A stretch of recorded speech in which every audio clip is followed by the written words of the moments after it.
This is called choke cherries. Choke cherries and sugar, a parable of hope.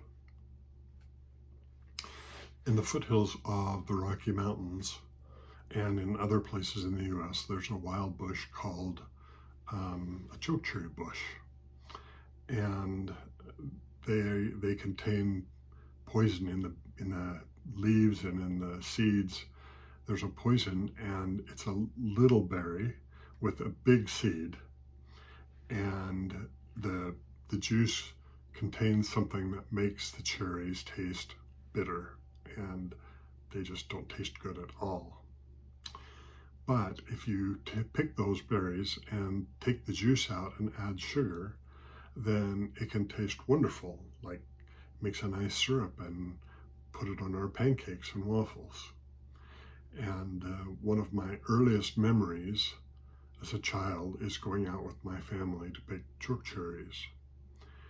And as we were picking these, I remember thinking, I want to taste one of these berries that we're picking, because I was familiar with strawberries and blueberries, and so I thought, oh, I want to taste one.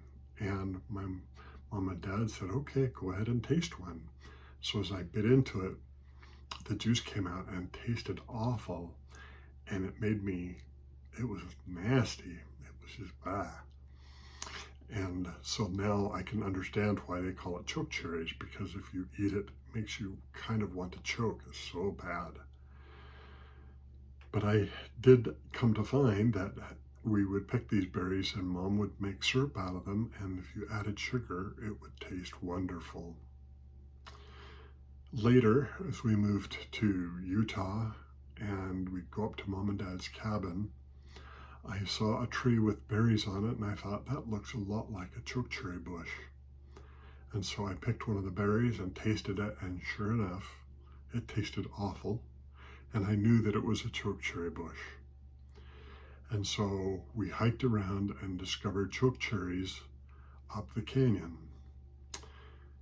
And so one year we were together with my brothers at the cabin in the spring, and we decided that we would go and pick choke cherries.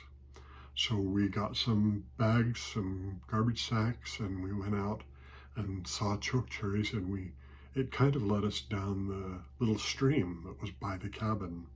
So we kind of waded in the stream and found the choke cherry bushes on the side of the stream, and we picked and picked and picked choke cherries and talked and laughed, and it was so much fun to be together.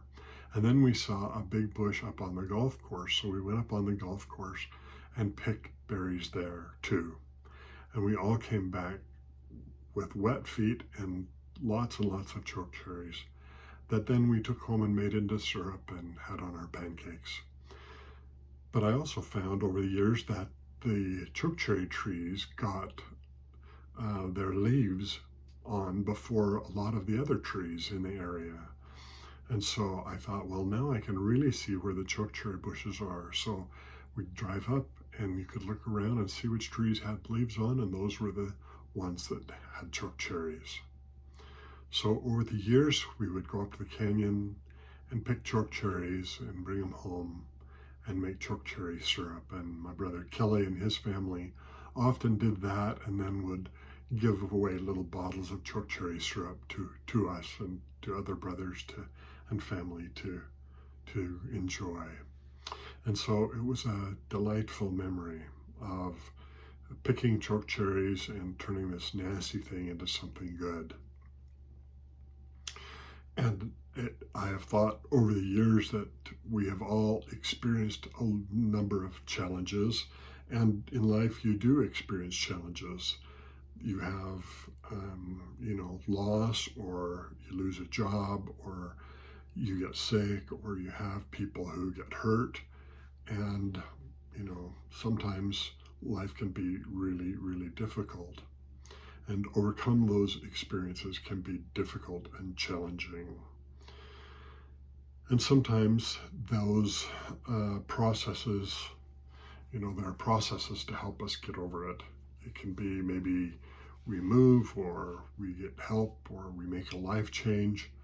And other times it's just patience and enduring and keeping going day to day and muddling through the best we can. So I've thought of a few things that help us overcome these challenges. One of them is being grateful. Thanksgiving reminds us to remember the good, to count our blessings, and express gratitude. Often an attitude of gratefulness reminds us of the simple good fortunes that are ours. Sometimes it's simply gratitude for life itself. The next thing is our friends and family. Surrounding ourselves with those we love and who love us helps bring happiness and solace to our hearts, and others can lift us and support us in ways we can't just do by ourselves. Sometimes it's patience. Recognize that time does heal. Sometimes it's difficult to see the light at the end of the tunnel, but we give it time. And things change, and being patient with ourselves and with your life and with other people. And part of that is just muddling through. There are times when nothing seems to help, and it's all you can do to put one foot in front of the other. And you keep going, you keep rowing, you keep doing all you can do, and eventually you make progress. So in closing, my last thought is just one of hope.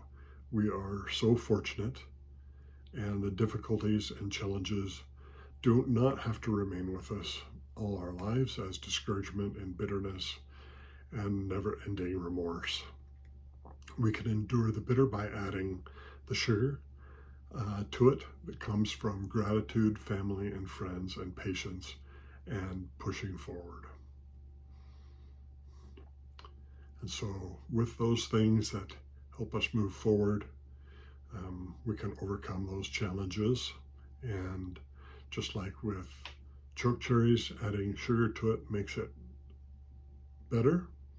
Even though it begins out being very bitter, we can also muddle through, and those challenges in our lives can be made better. Okay, the end.